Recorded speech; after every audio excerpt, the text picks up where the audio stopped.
আজকে আমি আপনাদেরকে একটা আম মাখা রেসিপি করব। এটা আমাদের বাড়ির গাছের আম। এই দেখুন অনেক আম ধরেছে। এই যে আমি এখান থেকে একটা আম ছিঁড়ে নিলাম।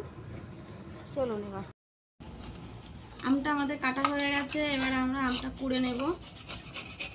কুড়ে রেডি করে এখানে আমি আমটা কুড়িয়ে নিয়েছি। দেখুন দুটো আমে কতটা আম হয়েছে, আর গ্রেট করাটাও কত সুন্দর হয়েছে। গ্রেট করেছি আমি।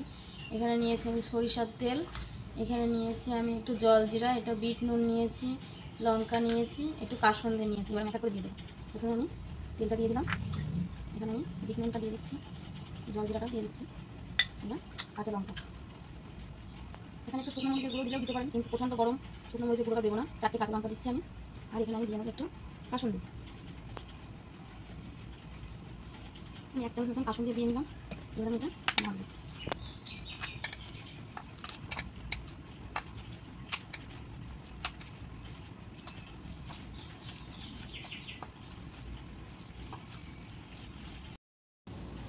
এরকমভাবে মেখে সবাইকে খাওয়াবেন, নিজেও খাবেন, ভালো লাগবে। আর আমার এই আম মাখা রেসিপিটা যদি ভালো লাগে আপনাদের, তাহলে আপনারা লাইক কমেন্ট শেয়ার করবেন, আর কমেন্টের মাধ্যমে জানাবেন কেমন হয়েছে। আর যদি আমার এই ভিডিওটা ভালো লাগে, তাহলে আমার চ্যানেলটি অবশ্যই সাবস্ক্রাইব করে রাখবেন।